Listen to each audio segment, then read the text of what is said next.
নিজের চোখে দেখা। কিছুদিন আগে একটা জানাজা পড়িয়েছে, খোদার কসম করে বলছে 6:30 ইন্তেকাল করেছে। হসপিটালের বিল দেনে বালা নাই, 4-4টা সন্তান।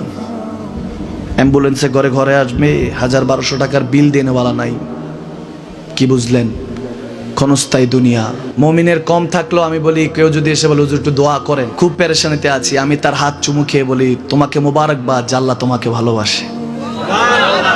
পেরেশানি তো মালিক দেয়, এই জন্য এটা রহমত মুমিনের জন্য। পেরেশানি দেয় যখন ফেরেশতারা বলে আল্লাহ চাইতেছে চাইতেছে, টাকা পয়সা চাইতেছে, বলে এটা কি? বলে ফাসেক, দে বিদায় কর, বিদায় কর। তার চাওয়া আছে, বিরক্ত লাগে, বিদায় কর, কি লাগে দে। আল্লাহ 10 কোটি দিয়েছে, 100 কোটি দিয়ে বিদায় কর।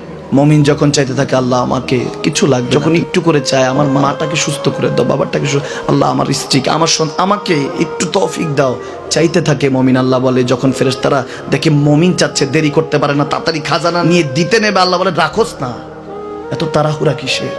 তার চাওয়ার মধ্যে তো প্রেম আছে, একটু চাইতে দেস না। থাকুক না মুমিন আর একটু পেরেশান, থাকুক না, থাকতে দেস না, একটু থাক, একটু থাক। পেরেশানিতে রেখে আল্লাহ মজা নেয়, মহব্বত নেয়, মুমিনের অন্তর থেকে খুশবু নেয়। আল্লাহর বড় মায়া, মুমিন যখন চায় আল্লাহ তখন মায়ার নজর নিয়ে তাকায়, হায় হায় আমার বান্দা, সুবহানাল্লাহ।